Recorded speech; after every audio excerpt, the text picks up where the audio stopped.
የአሜሪካን ኢሚግሬሽን ሎየርስ አሶሲዬሽን ትናንትና ያወጣው አንድ አፕዴት አለ እና በዚህ አፕዴት መሰረት የአሳይለም ኢንተርቪው ያላቸው ሰዎች እና ዩኤስሲአይኤስ ጋር አሳይለም ያላቸው ሰዎች አዳዲስ ክስተቶችን እየተመለከቱ ነው። ብዙ ኢሚግሬሽን ሎየሮች የመጀመሪያው ክስተት ከዚህ በፊት ባልተለመደ ሁኔታ ቀላል የማይባሉ ኬዞች ወደ አሳይለም ፍርድ ቤት እየተመሩ ነው፣ ኢንተርቪው ሳይደረጉ ማለት ነው። ቀጥታ ድሮ አንድ አሳይለም ኢንተርቪው ተደርጎ ኢንተርቪው ላይ አወንታዊ ወይም ደግሞ አፈርሜቲቭ ዲሲሽን ካላገኘን ወደ ፍርድ ቤት የሚሄደው። አሁን ግን ያን የኢንተርቪው ስኬጁል አልፈው ወይም ደግሞ ሳያደርጉ ቀጥታ ወደ ፍርድ ቤት እየላኩ መሆኑን ይሄ ሌላ አንድ አስደንጋጭ ትሬንድ ነው።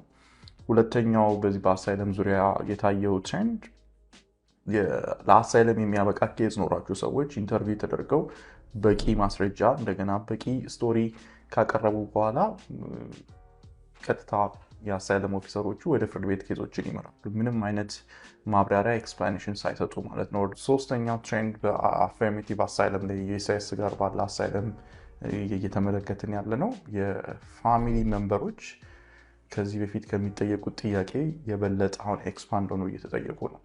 አራተኛው የጥያቄዎችን መብዛትና ከፍተኛ የሆነ ሃይት እንደሆነ ኤክስቴንሲቭ ስክሪኒንግ መጀመሩን የሚያሳይ ነው።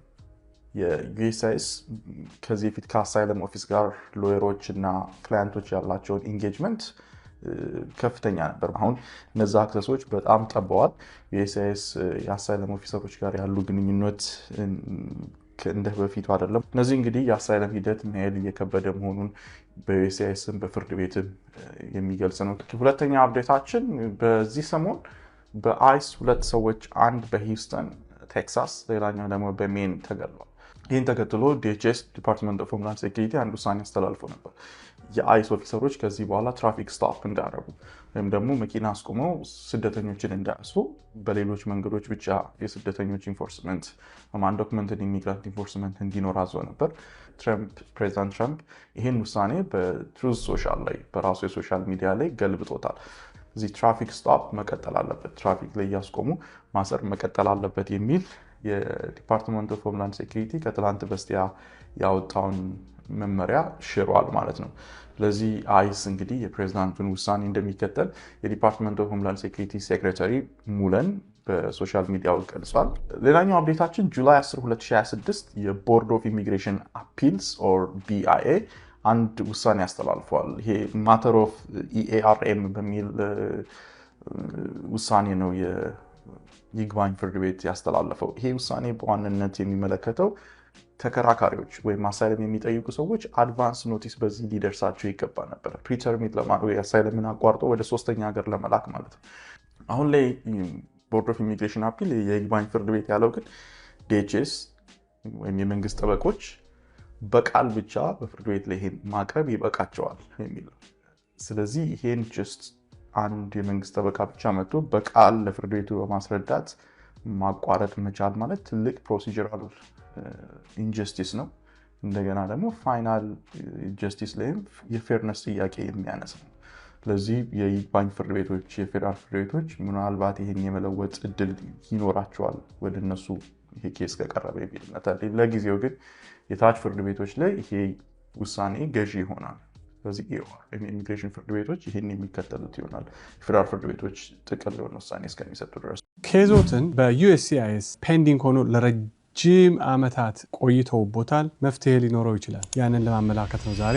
አላን ጉደታ ነኝ ከአላን ጉደታ የጠበቃ ቢሮ ነው። ብዙ ጊዜ አሜሪካን ሀገር ሆነን የተለያዩ የኢሚግሬሽን ቤኔፊቶችን እንጠይቃለን። ሰው ግሪን ካርድ አፕላይ ያደርጋል፣ አጀስትመንት ኦፍ ስታተስ አፕላይ ያደርጋል፣ ወይም ደግሞ ትራቭል ዶኪመንት አፕላይ ያደርጋል፣ ወይም ደግሞ ሲቲዝንነት ለመሆን አፕሊኬሽኖቹን ይሞላል፣ ፊንገርፕሪንት ይሰጣል፣ ማንኛውንም አድርግ የተባለውን ነገር በሙሉ ያደርጋል። ከዛ በኋላ ግን ዩኤስሲአይኤስ ይተኛበታል፣ ውሳኔ አይሰጥም፣ ረጅም ጊዜ ያልፋል። ኦኬ፣ ብዙ ጊዜ ኢንኳየሪ ትጠይቃላችሁ፣ ትደውላላችሁ፣ አንዳንድ ጊዜ ደብዳቤ ትጽፋላችሁ፣ ምንም መልስ አይኖርም ለአመታት ማለት ነው። በዚህን ጊዜ ኬዛችሁ እንደዚህ ለረጅም ጊዜ እየተጉላላ ካስቸገራችሁ ማድረግ ያለባችሁ ነገር ልንገራችሁ። መንግስትን አንሪዝነብል ለሆነ ጊዜ የሚያቆየው ከሆነ መንግስትን አስገድዳችሁ ስራውን እንዲሰራ ማድረግ የምትችሉበት መንገድ አለ። አድሚኒስትሬቲቭ ፕሮሲጀር አክት ኤፒኤ የሚባል አክት አለ። ያ ማለት ምንድን ነው? ኤጀንሲዎች፣ የአሜሪካን መንግስት ኤጀንሲዎች ህጉ በጣለባቸው መሰረት በትክክለኛ ስራቸውን መስራት አለባቸው። ካልሰሩ ግን በዚህ በኤፒኤ መሰረት ተገደው ጉዳዩን እንዲፈጽሙ ማድረግ ይቻላል። ይሄ ባለፈውም አንድ ጊዜ ቪዲዮ ሰርቼበታለሁ። ሪት ኦፍ መንዳመስ የሚባል ነገር አለ። አስገድዶ መንግስት ይኸው ፋይል አድርጌያለሁ፣ ክፈል ያሉኝን ከፍያለሁ፣ ማመልከቻዬን አስገብቻለሁ፣ አሻራ ሰጥቻለሁ፣ አቅርብ ያሉኝን ዶክመንቶች አቅርቤያለሁ። ግን 1 ዓመት ወይም ደግሞ 1 ዓመት ከ6 ወር የሚፈጀው ፕሮሰስ ይሄው 3 እና 4 ዓመት 5 እና 6 ዓመት ፈጅቶብኛል። ምንም ነገር ውጤት አላገኘሁም። ውሳኔ አልሰጡኝም፣ ወይ እሺ አላሉኝም ወይ እምቢ አላሉኝም። ያንን ውሳኔ ባለመስጠታቸው ደግሞ ብዙ እየተቸገርኩ ነው። ሲዝነት አፕላይ አድርጌያለሁ፣ አፕሊኬሽን ሁሉ ጨርቻለሁ። ምናልባትም ኢንተርቪው ሁሉ ነገር ማድረግ ያለብኝ ነገር በሙሉ አድርጌያለሁ። ነገር ግን USCIS ቃለ መሐላ እንድፈጽም ሊያደርግ ሲገባ ይኸውና 6 ወር ነኝ፣ ዓመት ከ6 ወር ነኝ። ስለዚህ ስራቸውን እየሰሩ አይደለም ብሎ መንግስትን ኮንፍሮንት ማድረግ ይቻላል። ጠበቃ አነጋግሩ፣ ባለሙያ አነጋግሩ። ተገዶ ጉዳያችሁን ልታስፈጽሙ ትችላላችሁ። መንግስትን ስለከሰስኩኝ ችግር ይመጣብኛል ወይም እምቢ ይሉኛል ምናምን የሚባል ነገር የለም። እዚህ ሀገር አትሊስት ህጉ ይሰራል ብዙውን ጊዜ እና የምትጠይቁት ግን ብዙ ጊዜ ያው ላይክ አሁን ለምሳሌ ግሪን ካርዳችሁን አፕላይ ታደርጉና ፕሮሰሲንግ ታይሙ ወይም ደግሞ ግሪን ካርዱን ታገኛላችሁ የሚባለው በ1 ዓመት ወይም በ1 ዓመት ከ6 ወር ወይም በ1 ዓመት ከ8 ወር ከሆነ ልክ 1 ዓመት ከ6 ወሩ ሲያልፍ አይደለም ይሄንን አስገዳጅ ሁኔታ ማድረግ ያለባችሁ። አትሊስት ጊዜ መስጠት አለባችሁ። ከዛ ፊት መደወል አለ ወይም ደግሞ ደብዳቤ መጻፍ አለ። ያለውን ችግር ለመፍታት ኤግዞስት ካደረጋችሁ በኋላ ግን ምንም አይነት መልስ የምታጡ ከሆነና ጊዜው በጣም የረዘመ መስሎ ከታያችሁ መንግስትን አስገድዶ ጉዳያችሁን ልታስፈጽሙ ትችላላችሁ። በእኛ ቢሮም የሚደረግ ነገር ነው። መፍራት የለባችሁም፣ መብታችሁ ነው። አትሊስት ኢንፎርሜሽኑ አሁን ደርሷችኋል ማለት ነው። ከአሁን በኋላ ላለው ነገር ወደፊት በዚህ መረጃ በመረዳት አትሊስት ነገሮችን ለማስተካከል ሞክሩ። መረጃው ይጠቅማል ብዬ ስላሰብኩኝ ነው። መረጃ ደግሞ ሁል ጊዜ ለሰክሰስ ቁልፍ ነው። አላን ጉደታ ነኝ ከአላን ጉደታ የጠበቃ ቢሮ። የአሜሪካን ቪዛ ከሚያስከለክላችሁ አንደኛዋን ነገር ዛሬ ላጋራችሁ የመጣሁት። አላን ጉደታ ነኝ ከአላን ጉደታ የጠበቃ ቢሮ። ብዙ ጊዜ አሜሪካን ኤምባሲ ከገባችሁ በኋላ የምትጠይቁት ቪዛ አለ። ላይክ ቪዚተር ቪዛ ነው ወይም ደግሞ በጄዋን ቪዛ፣ በስቱደንት ቪዛ፣ የተለያዩ የቪዛ አይነቶች አሉ። ከጊዜ ወደ ጊዜ ወደ አሜሪካን ሀገር ለመምጣት በምትፈልጉ ጊዜ የምትጠይቁት ቪዛ አለ። አንዳንድ ጊዜ የቪዛ ኦፊሰሮቹ መቼም አርቢትራሪ ናቸው።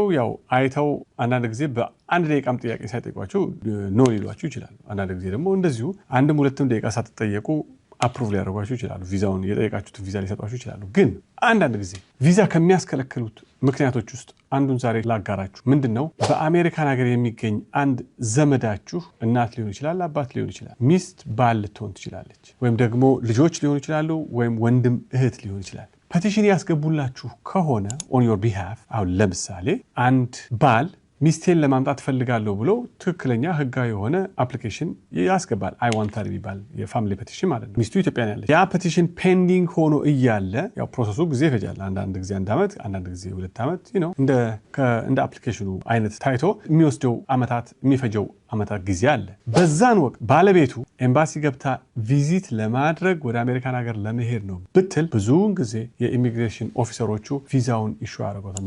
ደውል ዲናይ ሀር ቪዛ ምክንያት አላቸው። ኢንቴንት አሳይታለች ነው። ባልሽ እዛ አፕላይ አድርጎልሻል ወደ አሜሪካን ሀገር ሊወስድሽ። አሁን አንቺ ግን ቪዛ እየጠየቅሽ ነው። ቪዛውን ብንሰጥሽ ወይም የቪዚተር ቪዛውን ብንሰጥሽ እዛ ሄደሽ የመቅረት ቻንሱ በጣም ሃይ ነው። ልትቀሪ ትችላለች ነው። ስለዚህ ኢንቴንቱ ስላለሽ አሜሪካን ሀገር ለመሄድ ፍላጎቱ ስላለሽ የቪዚተር ቪዛ አንሰጥሽም። ባልሽ ፕሮሰሱን ጨርሶ ወደ አሜሪካን ሀገር ይወሰድ ይችላል። ይሄ በሌላውም ኤግዛምፕል ነው። አሁን ለምሳሌ ልጆች ለወላጆቻቸው ፋይል በሚያደርጉበት ጊዜ ፔንዲንግ እያለ ወላጆች ቪዛ ሲጠይቁ እናንተም እዛ ሀገር ለመሄድ ፍላጎቱ ስላላችሁ የቪዚተር ቪዛ ወይም ደግሞ ሌላ አይነቱን ቪዛ ልንሰጣችሁ አንችልም ነው። ተማሪዎችም እንደዚሁ እዚህ ሆነው ወላጆች ለልጆቻቸው ፋይል ካደረጉ በኋላ ያ ልጅ አሜሪካን ኤምባሲ ገብቶ የስቱደንት ቪዛ እፈልጋለሁ በሚልበት ጊዜ አንተማ ወላጆችህ ሊወስዱ ፕሮሰስ ጀምረውልሃል፣ ስለዚህ ፍላጎቱ ኦልሬዲ አሳይታል ወደ አሜሪካን ሀገር ለመሄድ፣ ስለዚህ ቪዛውን እንከለክላለን ሊሉ ይችላል። ኢን ሞስት ኬስስ ማለት ነው። በተለይ ማስጠንቀቂያ የምፈልገው ምንድነው? ለወንድም ለእህት ፋይል የምታደርጉ ሰዎች ይቻላል ዩኤስ ሲቲዝን እስከሆናችሁ ጊዜ ድረስ ለወንድምና ለእህቶቻችሁ ፋይል ማድረግ ትችላላችሁ። ችግር የለም። ቪዛ ማለት ነው። ግን ያ ቪዛ